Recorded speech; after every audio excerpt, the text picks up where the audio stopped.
गुरुर्देवो महेश्वर गुरुर्साक्षात् परब्रह्म तस्मै श्री गुरुवे नमः। ध्यानमूलं गुरुर्मूर्ति पूजामूलं गुरुपदम् मंत्रमूलं गुरुर्वाक्यं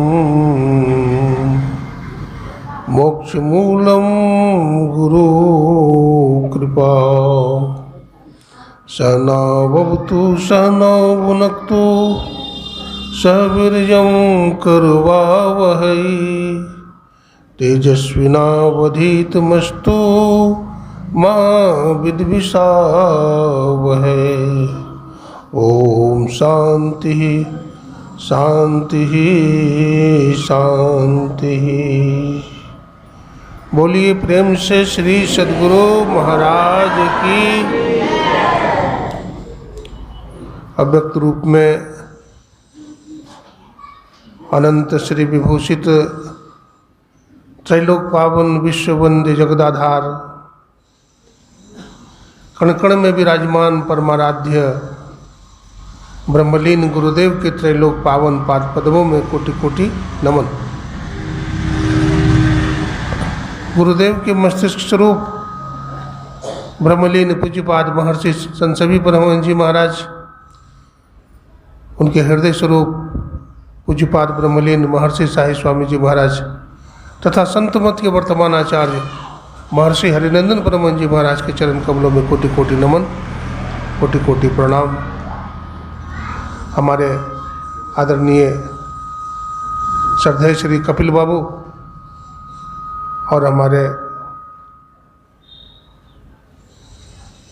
साधु समाज इस आयोजन को कराने वाले हमारे आदरणीय बलराम बाबू, सत्संग प्रेमी सज्जनों, माताओं, बहनों, सबको नमन है, सबको प्रणाम है।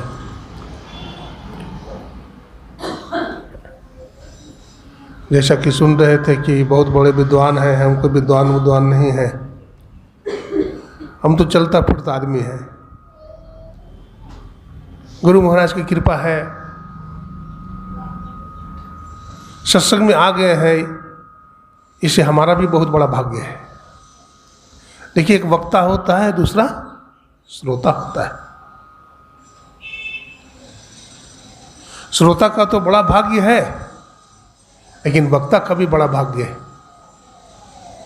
क्योंकि सत्संग किसी को भी अनायास मिल जाना बहुत बड़े भाग्य की बात है।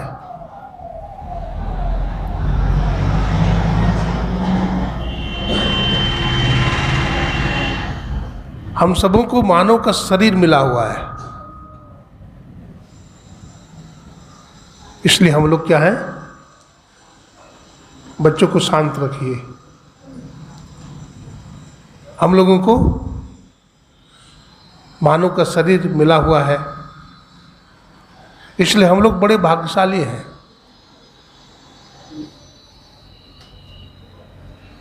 84 लाख प्रकार के योनियों में मनुष्य के शरीर के जैसा कोई शरीर नहीं है,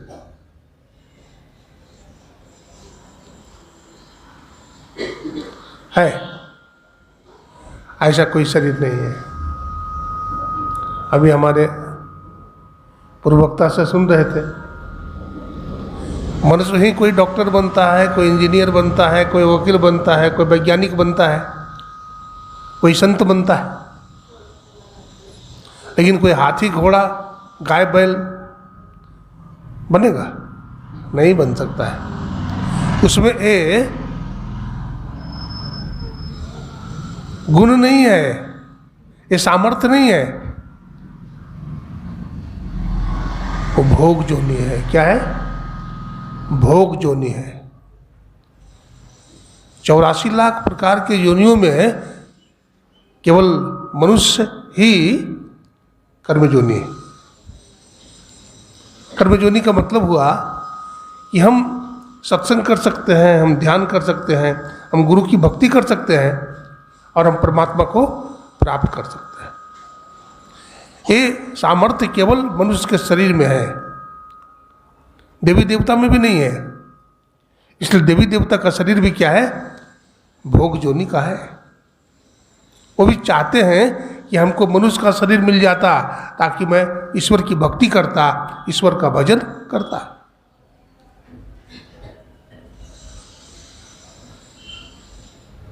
गोस्वामी जी कहते हैं साधन धाम मोक्ष कर द्वारा। और मानव शरीर की विशेषता क्या है, साधनों का धाम है मानव का शरीर। क्या विशेषता है, क्या साधन है इसमें? मोक्ष का दरवाजा लगा हुआ है। अब मोक्ष का दरवाजा कहां लगा हुआ है?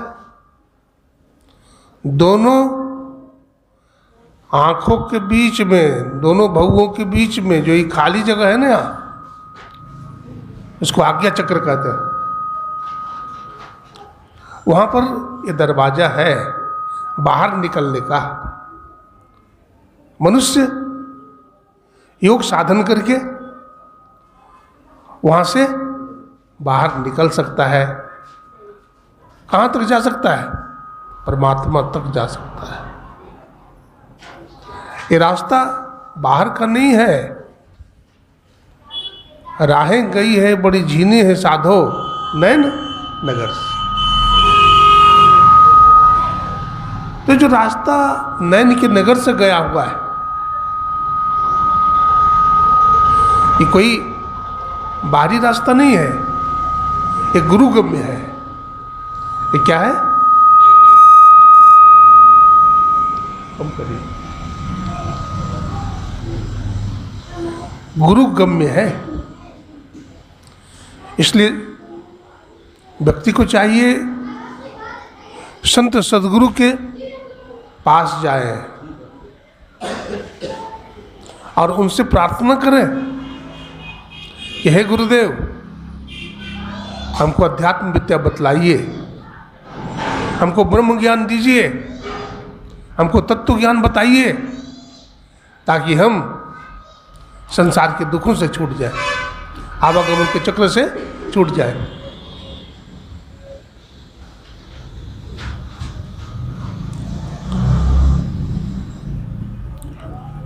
सो परत दुख पावई श्री धुनि धुनि पछताए, काल ही कर्म है ईश्वर ही मिथ्या दोष लगाए। भक्ति संसार में दुखी है, बहुत बड़ा धनवान हो तो भी परेशान रहता है, गरीब आदमी परेशान रहता है धन के लिए, किसी को नौकरी नहीं लगी है तो नौकरी के लिए परेशान रहता है, किसी को संतान नहीं है तो संतान के लिए परेशान रहता है, और किसी को सब कुछ है तो विषय वासना में पागल है।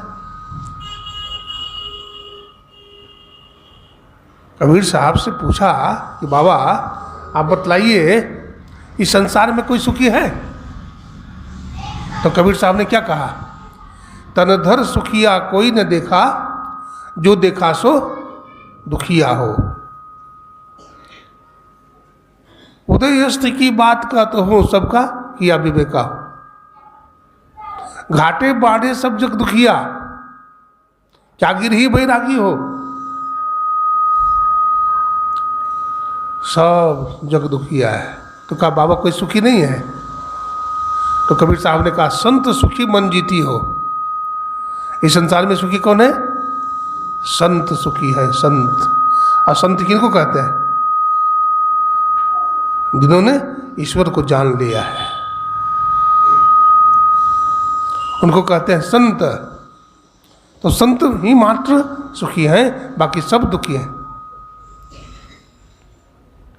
गोस्वामी तुलसीदास जी महाराज जी से पूछा कि बाबा आप भी अपना विचार बताइए, आप भी अपना मत बताइए।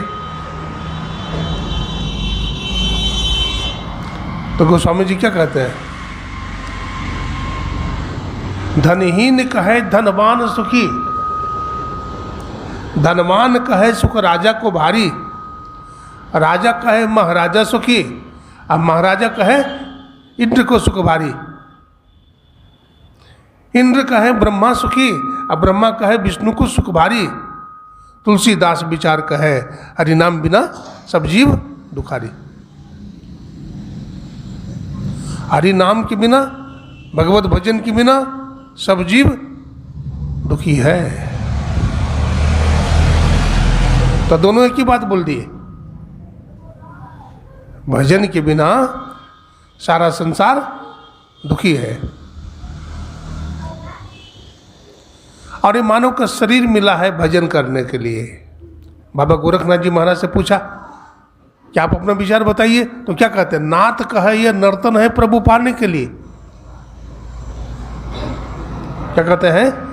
नाथ कहे यह नर्तन है प्रभु पाने के लिए, हरदम तू तैयार है पाप कमाने के लिए।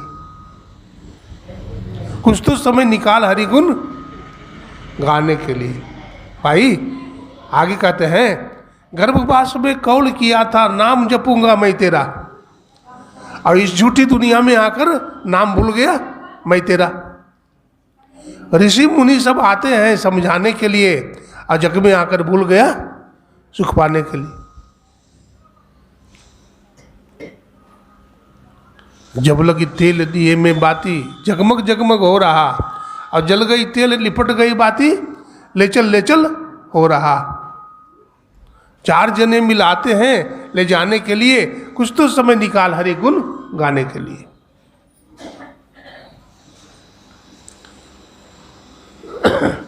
समय निकालने के लिए कहते हैं, और हमारे पास समय नहीं है। हमारे पास सत्संग करने के लिए, भजन करने के लिए समय नहीं है। कैसे हमारे जीवन सुखी होगा? समय निकालना होगा, भजन करना पड़ेगा।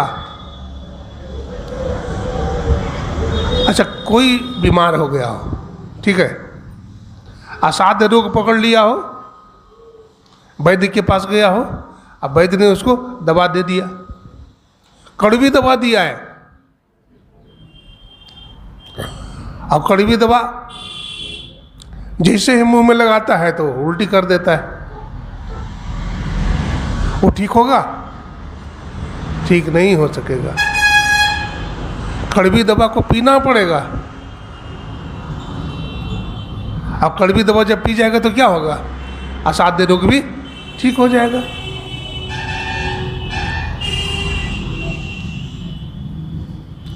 ये कड़वी दवा क्या है? यही भजन कड़वी दवा है। सब काम में मन लगता है, भजन करने में मन नहीं लगता है। जब भजन करने के लिए बैठते हैं तो नींद आने लगती। इसको आलस्य बोलते हैं, प्रमाद बोलते हैं। ये जीव का सबसे बड़ा शत्रु है। इसलिए आलस्य और प्रमाद का परित्याग करना चाहिए।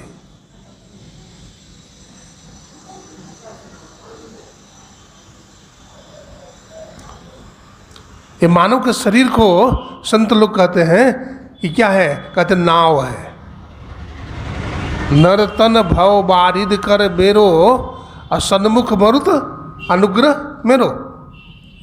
तो मानव का शरीर क्या है? नाव है।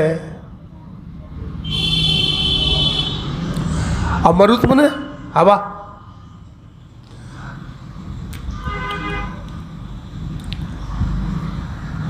मनुष्य का शरीर नाव है, संत सदगुरु मल्लाह है, और ईश्वर की कृपा अनुकूलित वायु है। और तीनों का समागम हो गया है। और तीनों का समागम हो जाने के बाद भी अगर कोई नदी पार नहीं होता है तो उसको बुद्धिमान आदमी कोई कहेगा। इसलिए गोस्वामी जी ने कहा, जो न तरह भव सागर नर समाज असपाय, सुकृत निंदक मंदमती आत्महन गति जाए। उसको आत्मघाती कहा गया। वो क्या है? आत्मघाती। आत्मघाती की बड़ी दुर्गति।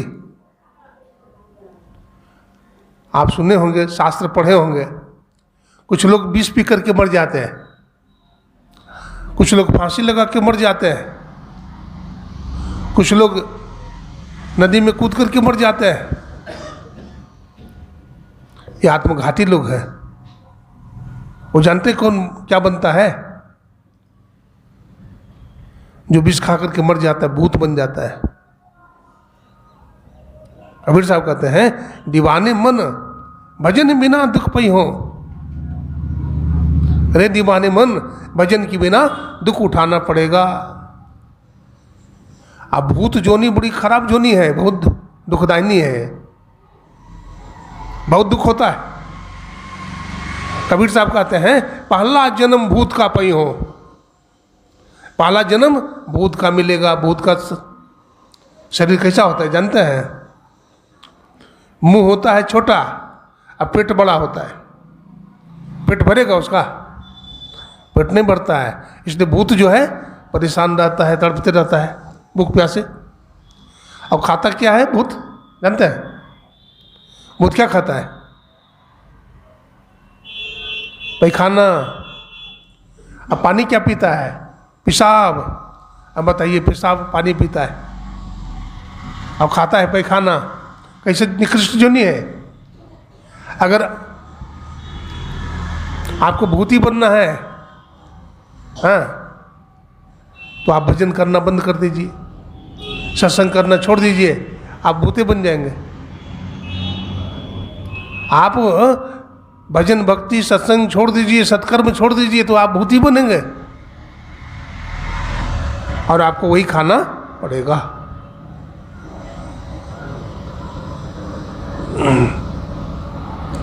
तो मानव का शरीर मिला भक्ति भजन करने के लिए, आवागमन के चक्र से छूटने के लिए,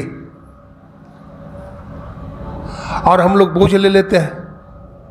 मानव का शरीर मिला भवसागर पार होने के लिए, और मानव के शरीर में बहुत सारा पाप कर लेते हैं, जिस पाप के कारण भवसागर में डूब करके हम लोग मर जाते हैं। पार होने में बहुत समय लगेगा, क्योंकि जो आप पाप किए हैं उन पापों को भोगना पड़ेगा, बहुत सारी जोनियों में जाना पड़ेगा, अपार कष्ट होगा। भगवान बुद्ध कहते हैं, हे भिक्षु, ध्यान कर और सावधान रह, अपने चित्त को खुशी की तरफ ना ले जा, ताकि बेपरवाही के बदले नरक में लोहे का गोला निकलना न पड़े और जलते समय चिल्लाना न पड़े कि हाँ ये दुख है।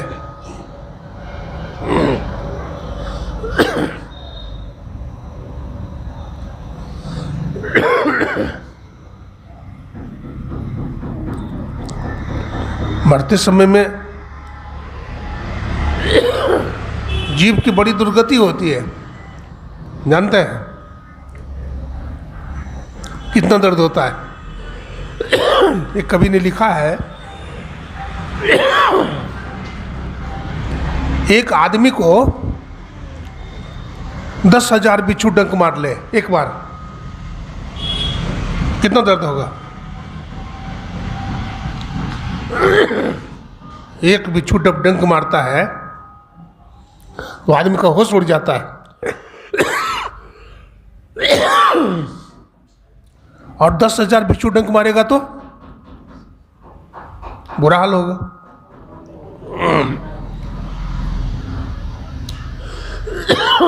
लेकिन जो भजन करने वाले होते हैं, जो भजन होते हैं, जो सत्संग करने वाले होते हैं, जो संत सदगुरु से दीक्षा लेकर के जिनकी समाधि लगती है, उनको कितना दर्द होता है? जैसे सुई चुभ जाए। सुई चुभने में कितना दर्द होता है? हल्का दर्द होता है, उतना दर्द होता है। इसलिए जो दुखों से छूटना चाहते हैं, बचना चाहते हैं, वो सदगुरु के पास जाकर के, संत के पास जाकर के उनसे दीक्षा ग्रहण कीजिए, साधन कीजिए, आप दुख से छूटेंगे, आप आवागमन के चक्र से छूट जाएंगे। जन्म लेना और मरना सबसे बड़ा दुख है। आवागमन सम दुख दूजा, है नहीं जग में कोई, इसके निवारण के लिए प्रभु भक्ति करनी चाहिए। इसलिए आवागमन के चक्र से छूटिए।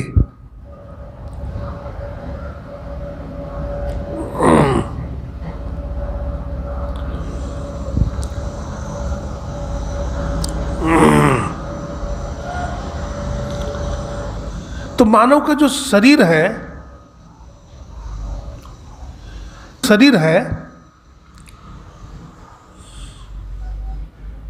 देवी देवता भी पसंद करते हैं। देवी देवता भी चाहते हैं कि हमें मनुष्य का शरीर मिल जाता, तब हम ईश्वर की भक्ति करते। और जरा विचार करिए कि हम देवी देवता की तरफ दौड़ते हैं, नहीं दौड़ते हैं? देवी देवता हमसे ऊपर है कि नीचे? हमसे नीचे है और हम उनसे ऊपर हैं, और हम देवी देवता की तरफ भाग रहे हैं। तो आपकी उन्नति हो रही कि अवनति हो रही है? क्या हो रही है? अवनति हो रही है, आप नीचे जा रहे हैं। ये सब बात समझना चाहिए, लेकिन हम ये सब बात समझते नहीं हैं। आप बढ़िया धसान भक्ति करते हैं। संत पलटू ने कहा, सारे तीर्थों की खाक छानी और मैंने यही पाया पत्थर और पानी। कहते सारे तीर्थों में मैं घूमा और हर जगह क्या पाया? पत्थर और पानी। और तीर्थ में क्या है? लेकिन संत महात्मा कहते हैं तुम्हारे अंदर में ही हरिद्वार है, काशी है, काबा है, मंदिर है, मस्जिद है, तुम्हारे भीतर में है। सुन लाम का पे पहुंच के तेरी पुकार है, आ रही दूर से सदा तेरे बुलाने के लिए। और तुलसी साहब क्या कहते हैं? तुलसी साहब कहते हैं, सुन आई तकी न जाइयो जिन्हार देखना, अपने में आप जलवे दिलदार देखना। जलवा मैंने समझते हैं क्या होता है? जलवा मैंने बोली, जलवा मैंने प्रकाश। मनुष्य के अंदर में क्या है? प्रकाश है। और मनुष्य के अंदर शब्द भी है। गुरु नानक देव जी महाराज कहते हैं, घट घट अंतर ब्रह्म लुकाइया, घट घट ज्योति सवाई, अब बजर कपाट मुक्ते गुरुमति निर्भय ताड़ी रही। घट मने क्या होता है? मानव का शरीर। मानव के शरीर को घट बोलते हैं। और इसे घट मने घड़ा भी होता है। घट मने घड़ा। तो मानव के शरीर को घट कहा क्योंकि मानव का शरीर देखने में घड़ा की तरह लगता है? नहीं लगता है। घड़ा नीचे में चौड़ा रहेगा, उसका गर्दन पतला रहेगा। मानव का शरीर देखिए वैसा ही है।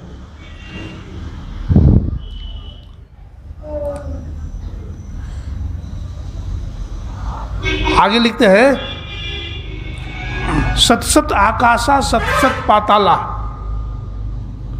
गुलाल साहब कहते हैं, मनुष्य के अंदर में सैकड़ों आकाश है और सैकड़ों पाताल है। तुलसी साहब कहते हैं, 14 तबक का हाल हो आया तुझे जरूर, और गाफिल न हो ख्याल से होशियार देखना। सुन लाम का पे पहुंच के तेरी पुकार है, आया रही दूर से सदा तेरे बुलाने के लिए। तो शरीर के भीतर शरीर है, गागर ऊपर गागरी, चोले ऊपर द्वार, और साई ऊपर साथरा, जहां बुलावे यार। माता बहने को देखे हैं, खास करके हरियाणा में देखिए जाकर के आप, पानी का अभाव रहता है। माता बहने पानी लाने के लिए जाती है कुआं पर, 2-2 घड़े, 3-3 घड़े, 4-4 घड़े, घड़ा के ऊपर घड़ा रख लेती है, पानी भर करके। अपनी सहेली से बातचीत भी करती जाती है, लेकिन घड़ा गिरता है? घड़ा नहीं गिरता है। क्यों नहीं गिरा घड़ा? सूरत कहाँ रखा हुआ है? सूरत घड़ा में लगा हुआ है, संभल करके चलती है। पलटू साहब कहते हैं, संहार सखी सूरती फूटे न गगरी। सूरत संहारो, गुरुदेव लिखते हैं, सूरत संहारो अधर चढ़ाओ झिलमिल ज्योत जगावरी। सूरत किसको कहते हैं? संतवाणी पढ़ा करिए, हैं? संतवाणी पढ़ना चाहिए। सूरत किसको कहते हैं? मन उल्टे तो सूरत कहावे। मन जब उलट जाता है तब उसको सूरत कहते हैं। और सूरत का मतलब क्या होता है? ख्याल, याद। सूरत, राधा स्वामी जी महाराज कहते हैं, सूरत क्यों भूल रही अचेत चलो स्वामी पास। हे इन दिन तू भोग दुआनी क्यों पड़े काल को फांस। जल्दी से तू मुख को मोड़ो अंदर अजब विलास। विलास माने आनंद। आपके अंदर बहुत बड़ा आनंद छिपा हुआ है, लेकिन आप उस आनंद को समझ नहीं रहे हैं, परख नहीं रहे हैं। आप उसको परखिए। वेदांती बोलता है, ब्रह्मानंदम परम सुखदम केवलम ज्ञान मूर्ति द्वंद्वातीतम गगन सदृशम मेघवर्णम शुभांगम लक्ष्मीकांतम कमल नयनम योगी ध्यान गम्यम वंदे विष्णु भव भयहरणम सर्वलोकैकनाथम। भाई आपके अंदर ही ब्रह्मा विष्णु महेश भी हैं। आपके अंदर सब लोकांतर है। हमारे गुरु महाराज ने पिंड और ब्रह्मांड का नक्शा बना दिए हैं। कोई भी सत्संग मंदिर में जाइएगा आप तो देखिएगा वहाँ पिंड और ब्रह्मांड का नक्शा बना हुआ है। उसमें देखिएगा एक आदमी खड़ा है और चक्र का निरूपण किया गया है। गुदा चक्र है जिसमें श्री गणेश का वास है। उसके ऊपर लिंग चक्र बनाया गया है जिसमें ब्रह्मा जी महाराज का वास है। उसके ऊपर नाभि चक्र है जिसमें भगवान विष्णु लक्ष्मी का वास है। उसके ऊपर और जाइए तो हृदय चक्र है जिसमें भगवान शंकर और माता पार्वती का वास है। और ऊपर बढ़िए तो आज्ञा चक्र है, एक कंठ चक्र है जिसमें सरस्वती का वास है। और इसके ऊपर आओगे चलिए आज्ञा चक्र है, ये आज्ञा चक्र है। इस आज्ञा चक्र में प्रवेश करिए आप तो वहीं से रास्ता मिल जाएगा आपको। वहीं से आपको परमात्मा तक जाने के रास्ते आपको मिल जाएंगे। बाहर में कहीं भी आप जाइएगा, तीर्थ में बहिर्मुखी होइएगा, कर्मकांड में जाइएगा, बहुत तरह का कर्मकांड है, बहुत तरह के यज्ञ है और उसमें आप भटक जाइएगा। बहुत तरह के शास्त्र हैं, आप उसके अर्थ को नहीं समझिएगा, बहुत कठिन है। तो फिर क्या करना पड़ेगा? संत के पास जाइए। देखिए पंडितों का वेद और संतों का भेद। जो संत सदगुरु हैं, जो अनुभवी हैं, वो चुटकी में समझा देंगे आपको। अब पंडित जी आपको वेद रटाएंगे, आपको समझाने का कोशिश करेंगे, लेकिन आप समझ नहीं पाएंगे क्योंकि खुद समझे हुए नहीं है वो। इसलिए कहा संतों का भेद, संत उसको समझ लिए हैं। इसके लिए पढ़ने लिखने की जरूरत नहीं है कि आप बहुत पढ़े लिखे हैं तो समझ जाइएगा। इसके लिए बहुत ध्यान भजन करने की जरूरत है, आप बहुत सदाचारी बनने की जरूरत है। आप अपने को पवित्र बनाइए, आप पवित्र रहनी में रहिए। इसके लिए हमारे गुरु महाराज ने कहा, देखो जी हमारा देश भारतवर्ष बहुत अच्छा देश है, ऋषि मुनियों का देश है। हमारे देश में पतिव्रता माताएं हुई है, हमारे देश में सत्यवान हुए हैं जो एक पत्नी व्रतधारी थे, सत्यवान। और वो माता सावित्री,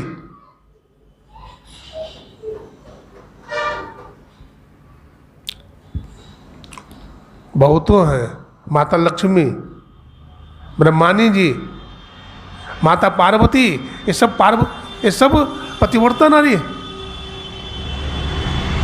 सती शांडली जिन्होंने सूर्य भगवान को रोक लिया।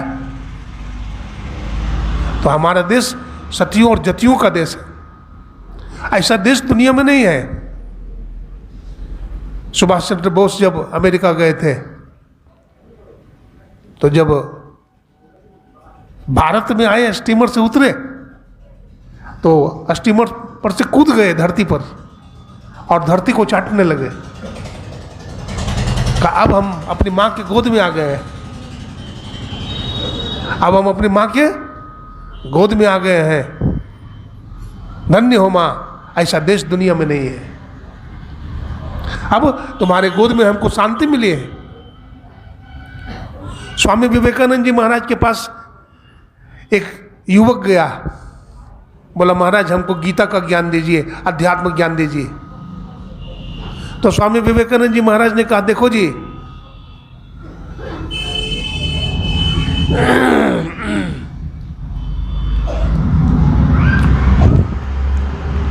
तुम पहले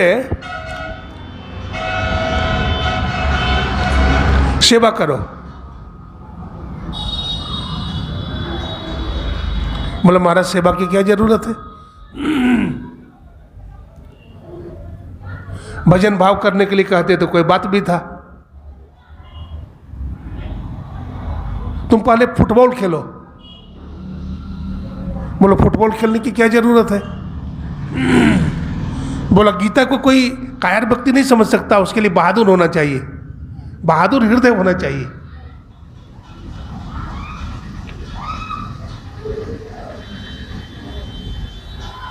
बात मान लिया, फुटबॉल खेलने लगा। बोला कुछ सामाजिक सेवा करो, भूखे को अन्न दो, प्यासे को पानी पिलाओ, बेसहारों का सहारा बनो। तो सेवा करने लगा तो उसका हृदय पवित्र होने लगा, उसका मन पवित्र होने लगा, हृदय शुद्ध होने लगा। फुटबॉल खेलने से उसकी आत्मबल बढ़ने लगा, शारीरिक बल बढ़ने लगा। स्वामी जी के पास गया, स्वामी जी समझ गए, अभी अधिकारी बन गया है, तब उसको गीता पढ़ाया। वही सत्येंद्र नाथ बनर्जी बने। कौन बने? वही युवक आगे चल करके सत्येंद्र नाथ बनर्जी बने, बंगाल के थे। और उन्होंने बहुत सारे क्लब बनाया, व्यायामशाला बनाया, बहुत सारे पुस्तकालय की स्थापना किया और अनाथालय खोला उन्होंने। बड़ा बड़ा सामाजिक सेवा किया हो। तो सामाजिक सेवा करने के लिए आपको आध्यात्मिक होना पड़ेगा, क्योंकि बिना परमात्मा की शक्ति प्राप्त किए हुए आपसे कुछ भी हो नहीं सकता। आप भले ही सोचेंगे कि किताब पढ़ के कुछ कर ले, कुछ भी नहीं कीजिएगा। आप किताब पढ़ने वाले गलियों में घूम रहा है। आप उस शक्ति को प्राप्त कीजिए, आप उस अनुभव ज्ञान को प्राप्त कीजिए। इसके लिए आप भजन कीजिए, सेवा कीजिए। इसलिए सभी संतों ने भजन करने के लिए कहा है। भजन आतुरी कीजिए और बात में देर, और बात में देर जगत में जीवन थोड़ा। थोड़ा सा जीवन है, मानव का जीवन थोड़ा है।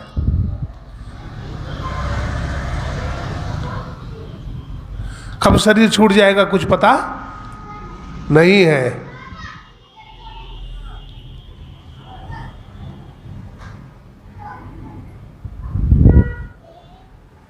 शरीर कब छूटेगा इसका पता नहीं। पानी का सा बुदबुदा यह तन ऐसा होय, पीयू मिलन को ठानिए, रहिए ना पड़ी सोय, रहिए ना पड़ी सोय, बहुरिया मनुखा दे।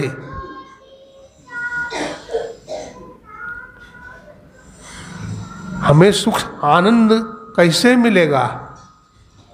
देवी देवता भी परेशान है, अभी सुन रहे थे। ब्रह्मा विष्णु महेश्वर दुखिया, जिन्हें यह राज चलाया हो। एक बार की बात है, भगवान विष्णु से माता लक्ष्मी पूछती है, हे स्वामी इस संसार में हर प्राणी दुखी है। किसी को धन नहीं है, किसी को बेटा नहीं है, किसी को मकान नहीं है, किसी को रोग बीमारी है। आपके पास तो सब कुछ है, तो क्या आप जीवों का दुख दूर नहीं कर सकते हैं? भगवान विष्णु ने कहा, हाँ देवी, आप सही कहती हो, हमारे खजाने में सब कुछ है, हम सबको सुखी बना सकते हैं, तो फिर सबको सुखी क्यों नहीं बना देते? भगवान विष्णु ने कहा, सुनो लक्ष्मी,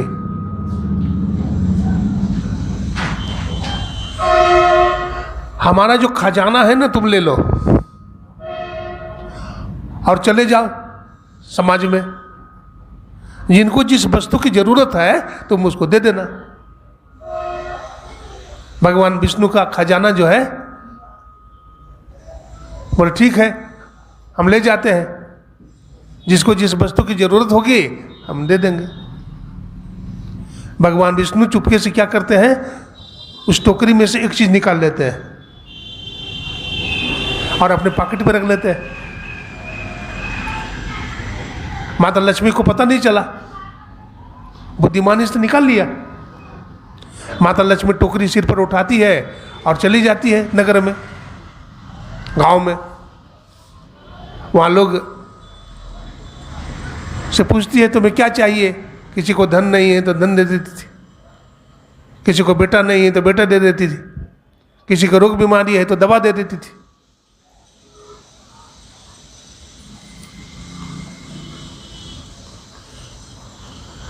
संसारिक वस्तु तो दे देती थी, लेकिन संसारी वस्तु मिल जाने के बाद भी शांति नहीं मिलती है, शांति नहीं मिलती है। लोग और भी परेशान हो जाते हैं, लोगों का दुख और बढ़ गया। लोग छटपटाने लगे कि हम तो पहले ही ठीक थे महाराज, ये धन दौलत और खराब कर दिया। देखिए, विषय वासना लोग छोड़ना नहीं चाहता, छोड़ना चाहता है। शांति को लोग प्राप्त नहीं करना चाहता। शांति मिलेगा कैसे? हाथ में विष भी लिए हुए है और अमृत भी है। अमृत पिएगा तब न मरोगा। एक कहानी सुनिए। एक गांव में युवक सब शराब पीते थे। क्या पीते थे? शराब। और सभी युवक खराब हो रहे थे, शराबी बन रहे थे।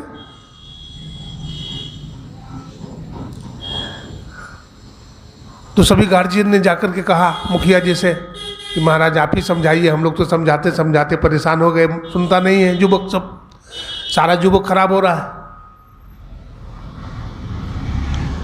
सबकी मति मारी जा रही है, आप ही समझाइए।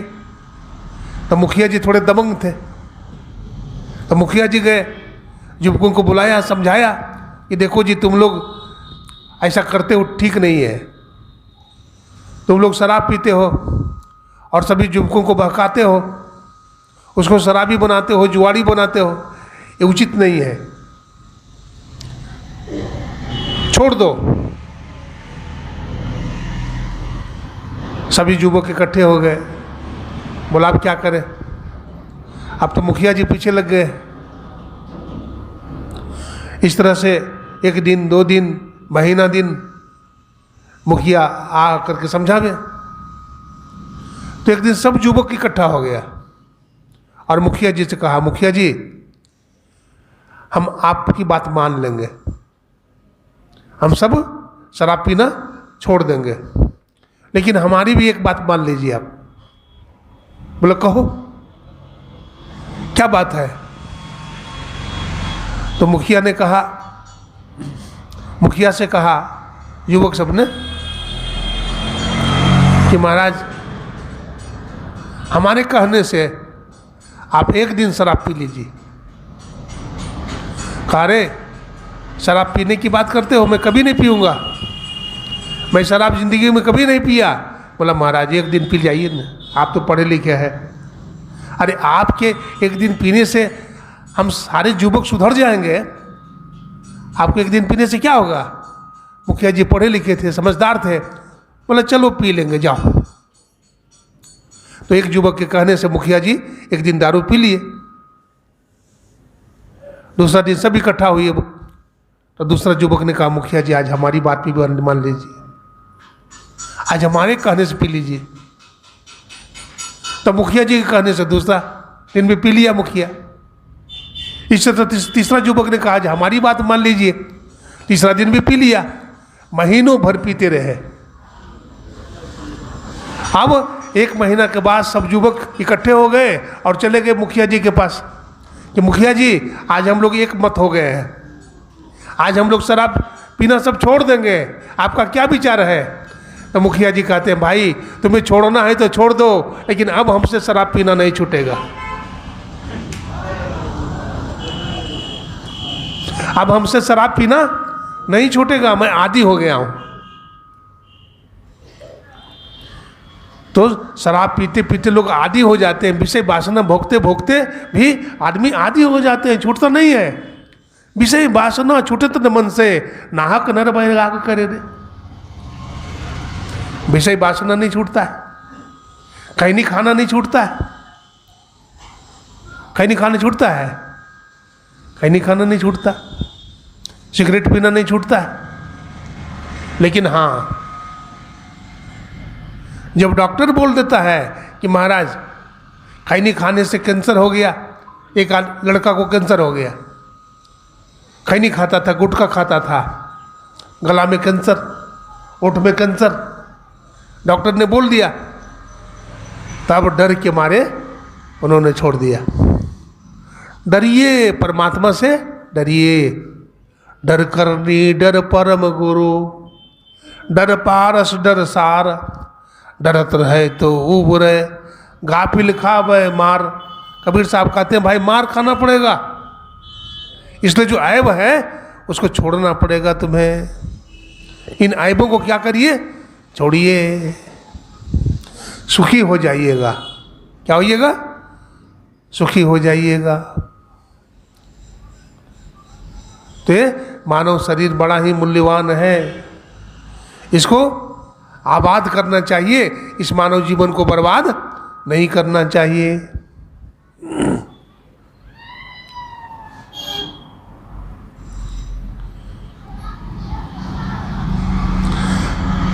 तो ये मानव शरीर जो मिला है हम लोगों को, ये भजन साधन करने के लिए मिला है, अच्छे अच्छे कर्म करने के लिए मिला है, उस परमात्मा तक जाने के लिए मिला है। तो एक जन्म की बात नहीं है, बहुत जन्म लगता है। भगवान बुद्ध ने कहा ये हमारा 540वां जन्म है। भगवान बुद्ध ने 540 जन्म में मोक्ष निर्वाण पद को प्राप्त किया है। भगवान महावीर को भी कई वर्ष लगे हैं, कितने जन्म लगे हैं। माता सबरी को भी 3 साल लगा है।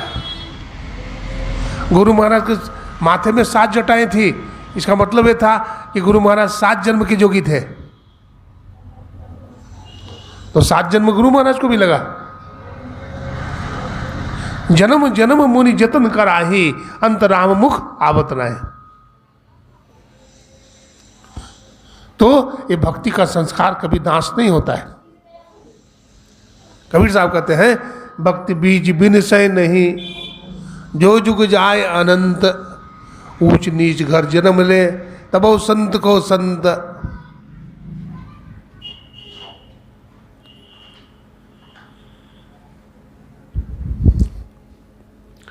सर्वपल्ली राधाकृष्णन जी महाराज अमेरिका गए। अमेरिका में उनका भाषण हुआ, राधाकृष्णन जी महाराज का। तो राधाकृष्णन जी महाराज को अंग्रेज लोगों ने कहा कि महाराज आप तो गरीब देश से आए हैं, आपका देश तो निर्धन है, गुलाम भी है।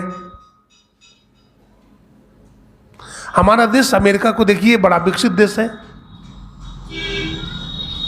धन दौलत का भंडार है, कल कारखाने हैं महाराज, ज्ञान विज्ञान के साधन है।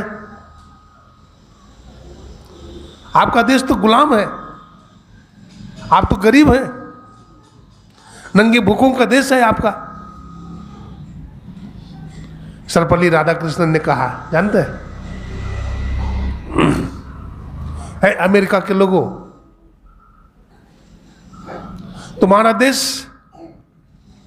तकनीकी के मामले में, विज्ञान के मामले में बड़ा विकसित है,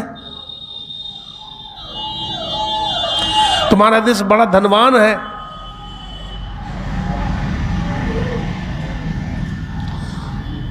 तुम लोग पंछी की तरह आसमान में उड़ना सीख लिए हो, मछली की तरह पानी में तैरना सीख लिए हो, लेकिन मनुष्य की भांति जमीन पर चलना नहीं सीखे हो। जमीन पर चलना हमारे भारत के संतों ने सीखा है, भारत के ऋषि मुनियों ने सीखा है। यद्यपि हमारा देश गरीब है, लेकिन हमारा देश में सज्जनता और मानवता है। ये जो हमारा देश भारतवर्ष,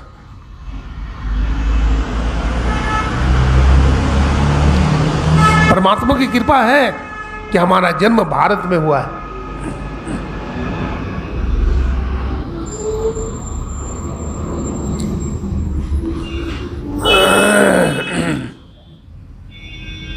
हमारे ही देश में बहुत सारे संत हुए हैं, अपने देश में बहुत सारे संत हुए हैं। कबीर साहब, गुरु नानक साहब, संत दादू दयाल जी महाराज, संत पलटू साहब, भक्तिमती मीराबाई, भक्तिमती सहजोबाई, भक्तिमती जनीबाई, बहुत सारे। बाबा गोरखनाथ जी महाराज, बाबा गोरखनाथ जी महाराज के बारे में कहते हैं बहुत बड़े योगी थे बाबा गोरखनाथ जी, और उनके गुरु का नाम क्या था? बाबा मच्छिंद्रनाथ। क्या नाम था? बाबा मच्छिंद्रनाथ जी महाराज। गोरख पंथ में 9 नाथ हुए हैं और 84 सिद्ध हुए हैं। बतलाते हैं गोरखनाथ जी महाराज 12 वर्ष तक कठोर तपस्या किया जंगल में और सिद्ध हो गए। बार बार यमराज भेजता था जमदूत को कि जाओ ले आओ, लेकिन ये पकड़ में नहीं आते थे। बाबा गोरखनाथ पकड़ में नहीं आते थे, कायाकल्प कर लेते थे। कायाकल्प समझते हैं? समझते हैं कायाकल्प मतलब बूढ़ा हो जाते थे तो फिर बूढ़ा से जवान हो जाते थे, उसको कायाकल्प बोलते हैं। तो इस तरह से गोरखनाथ जी महाराज 3000 वर्ष के हो गए और जमराज परेशान हो गया। जमदूत को बहुत डांटे कि तुम लाता नहीं पकड़ के, क्या बात है? बोला महाराज बड़ा मायावी है, हम क्या करें, बड़ा पावरफुल है, आप ही जाइए। तो जमराज ने कहा ठीक है मैं ही जाता हूँ। तो जमदूत से ज़्यादा बल है न ताकत है जमराज में। भाई साहब की सवारी पर गया, चढ़ कर गया, चढ़ करके गया।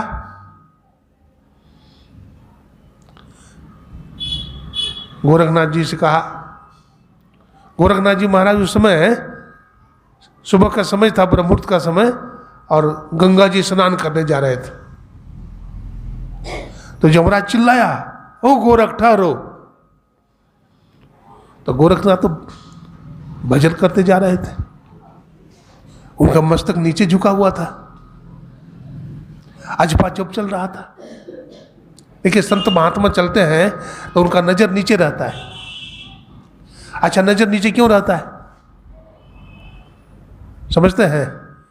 कोई जीव जंतु पैर तले न आ जाए, पैर से दबकर नहीं मर जाए, इसलिए साधु महात्मा या भक्त लोग चलते हैं तो उनका नज़र नीचे रहता है, किसी पर बुरी दृष्टि न पड़ जाए, इसलिए उनका नज़र नीचे रहता है।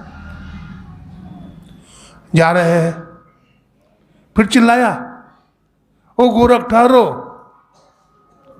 गोरखनाथ जी महाराज पीछे मुड़कर देखते हैं, बोले भाई कौन है तू? बोला हमको नहीं जानते हो? बोला नहीं। बोला महाकाल है, महाकाल। बोला महाकाल?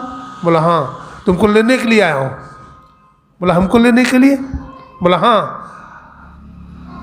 तू बहुत ठगा, बहुत बार चकमा दिया, धोखा दिया, लेकिन अब मैं तुमको लेने आया हूं, चलो हमारे साथ। देखिए, महाकाल में और एक जोगी में टक्कर होता है। एक पुस्तक है गोरख काल संवाद। क्या है? गोरख काल संवाद। मैंने गोरखनाथ और काल का टक्कर हुआ है, बातचीत हुई है। अब काल बोलता है ए गोरख चलो, तो गोरखनाथ क्या बोलते हैं? नहीं जाऊंगा। बोला क्यों? तुम अपने को जोगी समझता है? तो क्या समझता है? आसन लगा के बैठ जाएंगे, हमको छोड़ देगा? हम छोड़ने वाले नहीं हैं। जमदूत को बहुत ठगा है तू, हम तुमको उठा पुठा के लेके चल देंगे।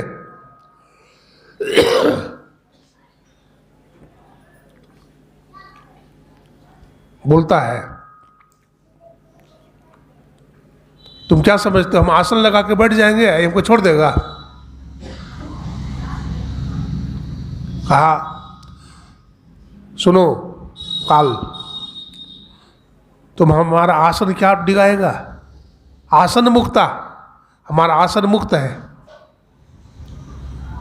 तुम हमारा शरीर को क्या पकड़ेगा? बासन मुक्ता, बासन माने शरीर होता है, हमारा शरीर भी मुक्त है, निर्बंध है, तो क्या बांधेगा? हमारा शरीर निर्बंध है तो बंधन क्या लगाएगा? आसमान को बांध सकता है कोई आदमी? बोलिए, आप आसमान को बांध सकते हैं?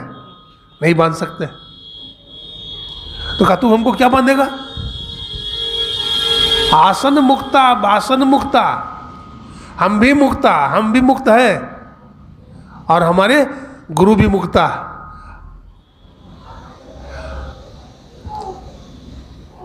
निकसूंगा दसम द्वारा, मैं 10वां द्वार से निकल जाऊंगा और तो टुकुर टुकुर देखता रह जाएगा।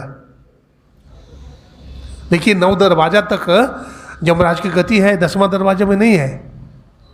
इसलिए नानक साहब कहते हैं 9 दर धाबे थाकत रहाए, 10वां निज घर बासा पाए।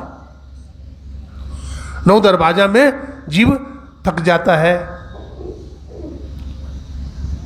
और 10वां निज घर बासा पाए, 10वां द्वार में बड़ा आनंद मिलता है, बड़ा चैन मिलता है। तो कहा भाई 10वां द्वार जो है आनंद का द्वार है, इसलिए उसको सुखमना कहा। क्या कहा?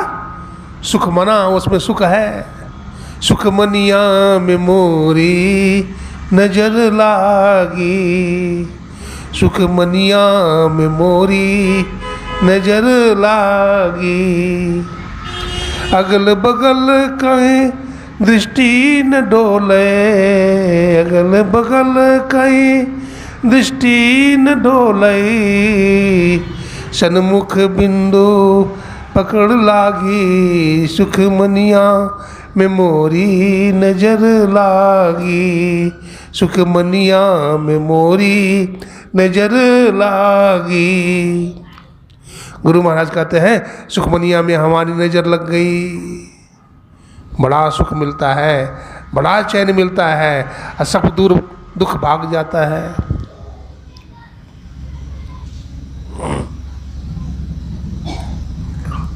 अब गोरखनाथ और काल का टक्कर चल रहा है, बातचीत चल रही है। अब फिर बोलता है, फिर काल बोलता है गोरख मैं तुमको छोड़ूंगा नहीं, तुमको लेके जाऊंगा आज। गोरख बोलता नहीं जाऊंगा। फिर बोलता है काल, तो क्या समझता है हम हरि के भक्त हैं, हरि हमको बचा लेंगे? हरि नहीं बचा सकेगा तुमको। कहते हैं धरती आकाश मिट जाएंगे, अब मिटेंगे मेरू कैलाश, एक में एक हो जाएंगे तो कहाँ रहेंगे हरि के दास? काल बोलता है अरे भाई धरती आकाश मिट जाएंगे मतलब जब महाप्रलय का समय आता है तो धरती जल में डूब जाता है, जल अग्नि में लीन हो जाती है, अग्नि को हवा सोख लेता है, हवा आकाश में लीन हो जाता है, आकाश परमात्मा में लीन हो जाता है, तो तुम कहाँ बचोगे? अब गोरखनाथ जी कहते हैं सुनो काल, हमारी बात भी सुनो, धरती आकाश मिट जाएंगे, अब मिटेंगे मेरू कैलाश, और एक में एक हो जाएंगे तो हरि में रहेंगे हरि के दास।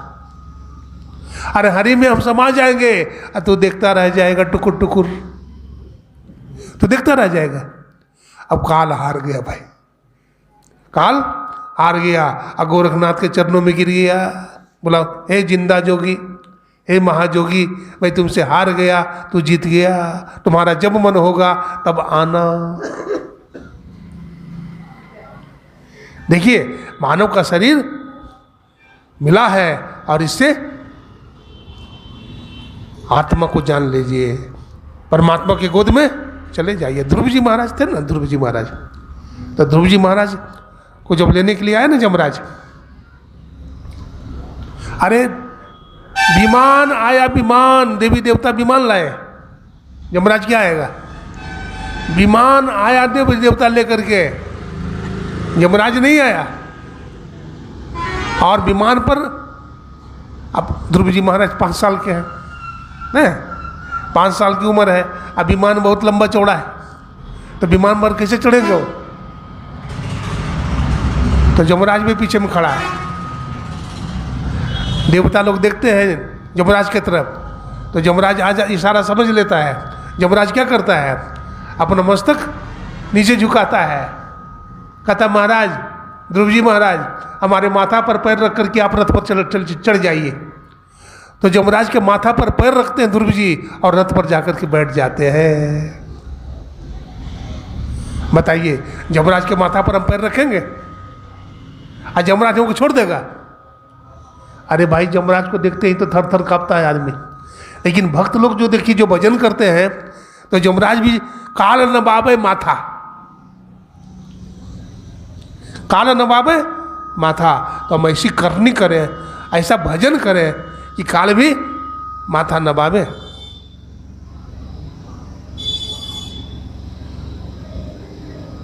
कोटि ब्रह्मा, कोटि विष्णु, कोटि शिव भाई खड़े जहां, हाँ, और इंद्र जहां पानी भरते हैं, वो संतों का देश है ना। तो वहां पर जो संत है, हाँ, जो कोई निर्गुण दर्शन पावे, जो सब शरीरों से पार हो गए हैं, स्थूल शरीर, सूक्ष्म शरीर, कारण शरीर, महाकारण शरीर, इसको जड़ शरीर कहते हैं। इसके ऊपर एक चेतन शरीर है जिसको कैवल्य शरीर भी कहते हैं। गुरु महाराज ने लिखा है पदावली में, घटपटती हूँ के पार में साईं बसे ही यंत्रे, जो मिलन को चाहता चटपट से करूँ संत संग्रह। तो चटपट से सत्संग कीजिए, भजन कीजिए, भक्ति कीजिए, तो ये मानव जीवन क्या होगा? सफल हो जाएगा। कपिल बाबू अब क्या करें, और आगे बढ़ा मैं थे ना, बाबा साहब बड़े हरपन मौला थे, मैं मुरादाबाद में रहते थे, हाँ, और लाल कपड़ा नहीं पहनते थे सन्यासी वाला, काला चोगा पहनते थे जिसे हमारे कपिल बाबू पहने हुए हैं। देखिए कपड़ा से कोई महात्मा नहीं होता है, ऐसा नहीं कि लाल कपड़ा पहन लिए हैं तो बहुत बड़ा महात्मा है, काला कपड़ा में भी महात्मा होते हैं। देखिए हमारे कपिल बाबू है, ये भी महात्मा बन गए थे, हाँ, ये महात्मा बन गए थे और अभी भी महात्मा ही है। बाद में गुरु महाराज का आदेश हुआ तो इन्होंने शादी विवाह किया, लेकिन चाल ढाल वही सदुकड़ी वाला, अभी भी वही चाल है। अभी भी गुरु महाराज का प्रचार प्रसार करते हैं, सत्संग में ही ज़्यादा रहते हैं। गुरु महाराज की बड़ी कृपा है इन पर।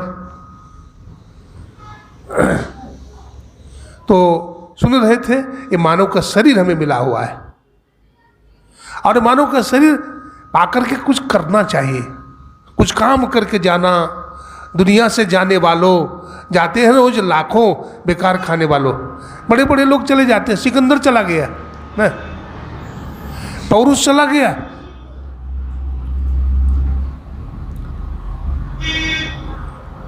रह न सके वो जो दुनिया के मालिक थे। जब चला सिकंदर यहां से तो दोनों हाथ खाली थे।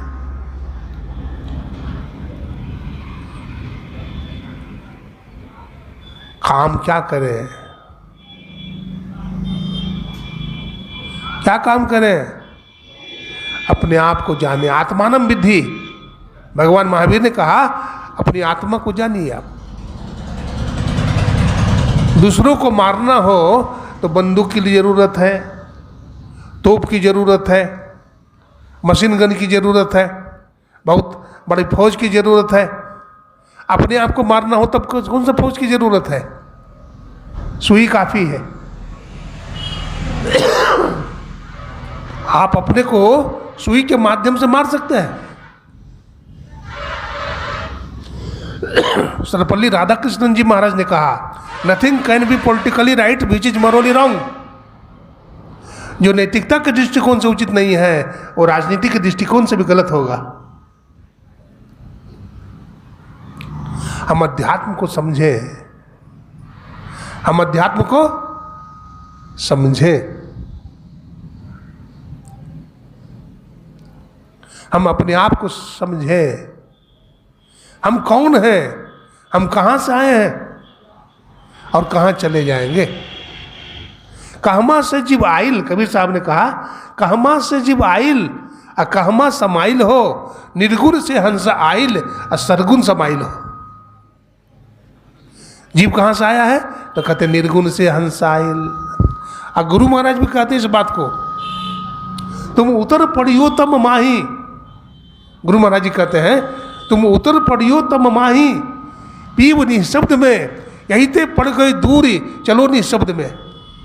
और कबीर साहब एक जगह और कहते हैं, बुंद समानी समुद्र में, यह जाने सब कोई, और समुद्र समानी बुंद में, मुझे बिरला कोई। अब समुद्र बुंद में समा जाए, बड़ा अचरज की बात है ना, अचंभे की बात है कि समुद्र बुंद में कैसे समाएगा। बुंद तो समुद्र में समाता ही है। यही बात संतों का है। संत हाँ ठीक बोल रहे हैं, हम तुम में और तुम हम में। जब तुम थे तब हम नहीं, एक कवि कहता है, जब तुम थे तब हम नहीं, अब तुम हो हम नहीं। अब तो तुम ही रह गए हो, अब मैं का मैं पना समाप्त हो गया। गोपियां थी ना, गोपियां, तो गोपियां बोलती थी कृष्ण ले लो, कृष्ण ले लो, कृष्ण। दही माथे पर मटका है, दही बेचने के लिए गई है, अब बोलती है कृष्ण ले लो, कृष्ण ले लो। दही भूल गई। गोपियों का ज्ञान बड़ा ऊंचा था न? तब जिसके सांस से वेद और शास्त्र निकलते हैं, भगवान श्री कृष्ण के न सांस से, जो महायोगेश्वर है। अब भगवान छाछ के पीछे भाग रहे हैं, छछिया भरी छाछ पर नाच नचावे न। अब भगवान नाचते हैं, अब भगवान के 9 लग गए हैं, क्या है, लेकिन फिर भी भगवान को अपना माखन अच्छा नहीं लगता है। वो गोपियों का माखन लूट के खाते हैं। माता जसोदा कहती, अरे लाला बेटा तू नंद जी का छोरा है, अरे 9 लाख गाय हैं तुम्हें, और तू हमें अपना माखन अच्छा ना लगे ना। माँ, चोरी का खाने में मजा है। चोरी का खाने में क्या है, मजा है। देखिए भगवान लूटते हैं माखन। अच्छा, माखन लूटना भगवान का क्या है? माखन लूटना भगवान का क्या है? एक बार तो ऐसा हुआ कि भगवान माखन तो खाते हैं गोपियों का और मटकी भी फोड़ देते हैं।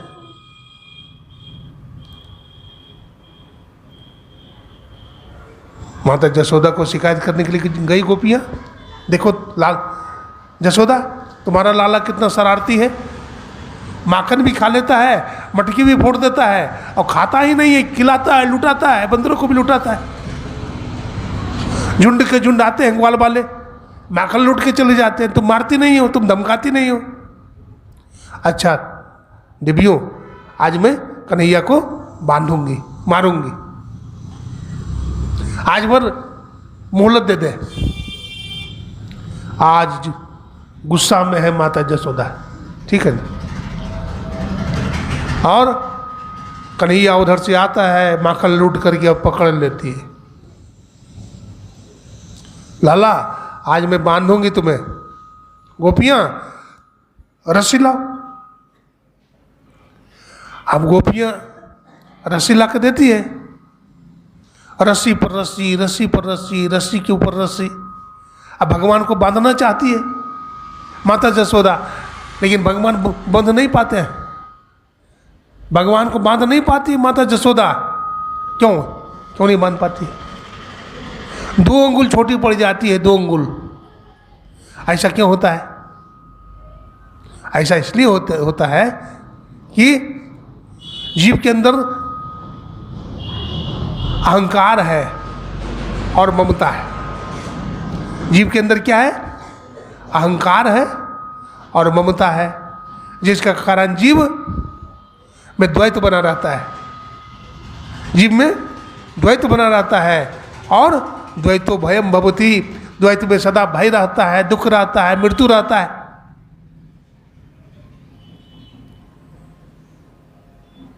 तो कन्हैया नहीं बंध पाते हैं।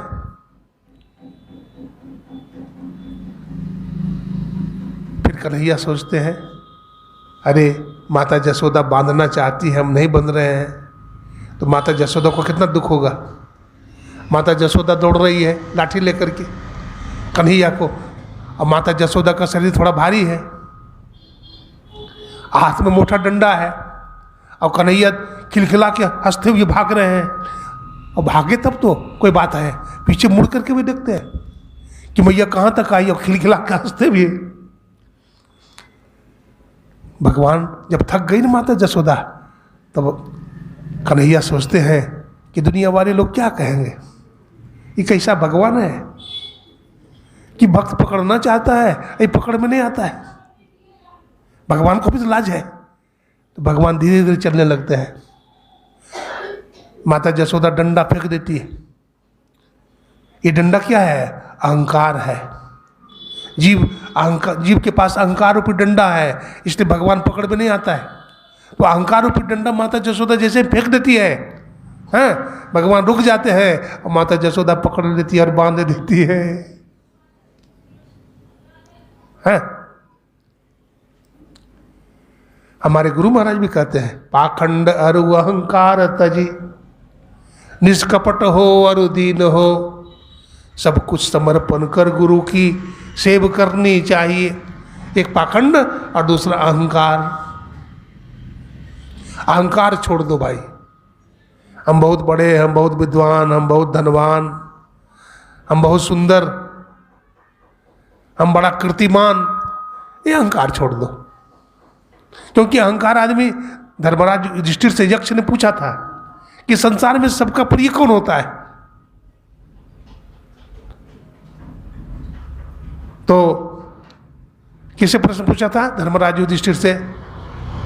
तो जवाब दे दिया था, कहा था जिन्होंने अहंकार का परित्याग कर दिया है, जिन्होंने अहंकार करना छोड़ दिया है, पाखंड करना छोड़ दिया है, वो दुनिया में सबका प्रिय हो जाता है। अहंकारी आदमी किसी को प्रिय नहीं हो सकता, माँ बाप को प्रिय नहीं हो सकता है। इसलिए भक्ति में ये दोनों बाधक है, इसको क्या करिए? छोड़िए। हमारे गुरु महाराज बहुत कुछ छोड़ने के लिए कहे हैं, व्यभिचार, चोरी, नशा, हिंसा, झूठ तजना चाहिए, ये 5 पाप छोड़िए, सदाचारी बन करके रहिए, शुचाचारी बन कर रहिए। देखिए पवित्रता जरूरी है, शरीर को पवित्र रखिए। यदि आप चाहते हैं हम भजन करें तो शरीर पवित्र रखना पड़ेगा। हम शौचालय जाते हैं, शौच का मतलब क्या होता है? शुद्धि। शौचालय जाते हैं तो शरीर को पवित्र नहीं रखते हैं। मिट्टी से हाथ धोना चाहिए, मिट्टी से हाथ नहीं धोते हैं। साबुन का प्रयोग करना चाहिए, नहीं करते हैं। और करते हैं तो उल्टा पुल्टा कर देते हैं। एक हाथ को पवित्र रखिए, एक हाथ में मिट्टी लीजिए, ठीक है? मिट्टी से बढ़िया कुछ नहीं है। साबुन तो बहुत डुप्लीकेट चीज़ है, मिट्टी बहुत पवित्र चीज़ है। एक हाथ से मिट्टी उठाइए, ठीक है ना, और मिट्टी को रख लीजिए पहले। अंदर में बाथरूम में अपना अंडरवियर जो है उसको लोग दोनों हाथ से पहनने लगते हैं, गंदा हो गया। एक हाथ साफ रखिए, दाहिना, ठीक है? दाहिना हाथ से मिट्टी उठाइए,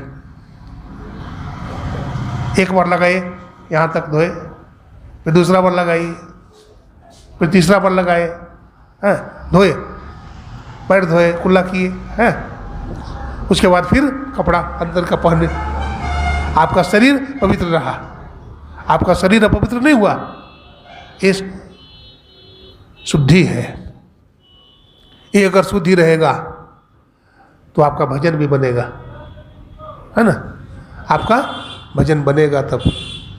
तन शुद्ध तब फिर मन शुद्ध। तन ही शुद्ध नहीं तो मन शुद्ध कहाँ होगा आपका? इसलिए तन को पहले पवित्र रखिए, उसके बाद मन भी शुद्ध होने लगेगा। तो ये कन भर मन भर ना, है ना? हमारे ऋषि मुनि ने मन का नाम रखा मन भर ना, है ना? ये बहुत भारी है। ये मन बड़ा बलवान है, बड़ा बड़ा को उखाड़ देता है। इसलिए ये मत सोचिए मन, इसको काबू में कीजिए धीरे धीरे। धीरे धीरे रे मन, धीरे सब कुछ हो। धीरे धीरे आप भजन में बैठिए, धीरे धीरे अभ्यास कीजिए। कबीर साहब कहते हैं, मन तू मानत क्यों न मना रे, है? मन तू मानत क्यों न मना रे। मन को मनाइए। जैसे छोटा बच्चा को माता सुलाती है, लोरी गाती है, सुनाती है, अब बच्चा को झुलाती है झूला पर, और झूलते झूलते बच्चा सो जाता है। ठीक उसी तरह से मन भी क्या होगा? सो जाएगा, आपका काम बनने लगेगा, समाधि लगे। हमारा ध्यान बनता है, ये कैसे पता लगेगा? आपकी समाधि लगेगी। एक घर में मैंने देखा, एक माता जी है, बहुत पुराने सत्संगी, गुरु महाराज से दीक्षा लिए। 5-5 घंटे ध्यान में बैठती है एक आसन से। उसकी बहू भी बहुत अच्छी है, बेटा भी बहुत अच्छा है। अपने माँ को डिस्टर्ब नहीं करता है, कोई सेवा नहीं लेता है। आजकल की बहुएं है ना, वो बहुत अच्छी है, जो अपने सास ससुर की सेवा करती है, जो अपने पति की सेवा करती है, वो बहुत अच्छा करती है। जो पति की सेवा करती है, सास ससुर की सेवा करती है, बड़े बुजुर्ग का आदर करती है, उसी का ध्यान भी बनता है। जो ये सब काम नहीं करेगी और सोचेगी हमारा ध्यान बन जाए, ध्यान नहीं बन सकता है। इसलिए सबका सेवा कीजिए। घर के काम धंधा छोड़ करके कि हम तो कहते हैं सत्संग में भी मत जाइए, घर में ही सत्संग कीजिए। आप घर में ही आप ध्यान कर लीजिए, कोई जरूरी नहीं है। लेकिन सेवा बड़ों का, पति का, सास ससुर का आप अवश्य कीजिए। हमारे गुरु महाराज ने कहा, घर छोड़ दो, जंगल चले जाओ, घर में रहिए, पवित्रता से रहिए, और घर में ही ध्यान भजन स्तुति कीजिए, तो जीव का कल्याण होगा। कहने का बहुत बात है। आज हम आदरणीय श्री बलराम बाबू के घर में सत्संग करने आए हैं। इनकी कई बेटियां हैं ना, कई बेटियां हैं इनकी, हाँ, और सब बेटी धर्म परायणा है, धर्म पर चलती है ना, संस्कारी है। तो और कई भाई भी हैं, है ना। मैं तो पहले बार इनके यहाँ आया हूँ, लेकिन ये बड़े सेवाभावी हैं, बड़े श्रद्धालु हैं, बड़े गुणवान हैं। हम गुरु महाराज से प्रार्थना करते हैं इसी तरह से इनके घर में सत्संग हो, संत महात्मा आते रहें, और जितने भी हमारे पड़ोसी लोग यहाँ सत्संग में आए हैं, सत्संगी भाई माता बहनें, सबके लिए गुरु महाराज से मंगल कामना करते हैं। बोलिए प्रेम से श्री सद्गुरु। देखिए भगवान ने बहुत दिया है तो अच्छा काम में लगाना चाहिए न। हाँ, हमारे बहुत सारे सत्संगी हैं जिनको बहुत धन है, बहुत संपत्ति है, तो अच्छे काम में लगाते हैं। संत महात्मा की सेवा कीजिए, सत्संग कीजिए, तो इससे धन आपका और बढ़ जाएगा। हाँ, धन आपका और बढ़ेगा। बोलिए प्रेम से श्री सद्गुरु महाराज की जय।